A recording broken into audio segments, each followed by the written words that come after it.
Pandian store new அரசி வந்து இந்த மாதிரி எல்லாம் பண்ணிட்டாங்க குமார் அப்படின்றதுனால கம்ப்ளைண்ட் கொடுக்கலாம் அப்படின்னு சொல்லி பாண்டியன் சொல்கிறாங்க.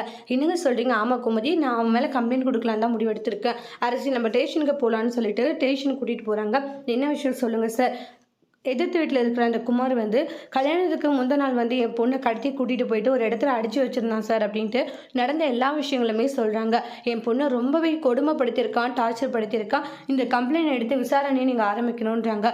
சொல்லிட்டீங்களா, நீங்கள் விசாரணை ஆரம்பிக்கணுன்ற மாதிரி சொல்லுவாங்க.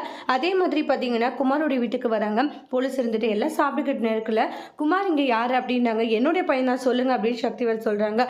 நான் தான் குமார், சொல்லுங்கள் சார் அப்படின்னு சொல்லி குமார் எந்திரிக்கவும், டேய் உன்னை அரெஸ்ட் பண்ண வந்திருக்கோம், ஸ்டேஷனுக்கு நடுன்றாங்க. உடனே குமார் எதுக்கு அரெஸ்ட் பண்ணணும் அப்படின்னு சக்திவேல் கேட்குறாங்க. கம்ப்ளைண்ட் கொடுத்துருக்காங்க. யாருன்னு பாண்டியனுடைய ஃபேமிலி, அவங்க பொண்ணு வந்து உங்கள் பையன் கல்யாணத்துக்கு முந்த நாள் வந்து கடத்திட்டு போனாங்க அப்படின்னு சொல்லிட்டு கம்ப்ளைண்ட் கொடுத்துருக்காங்க. அதனால அரெஸ்ட் பண்ணி போய் வந்திருக்கோன்றாங்க.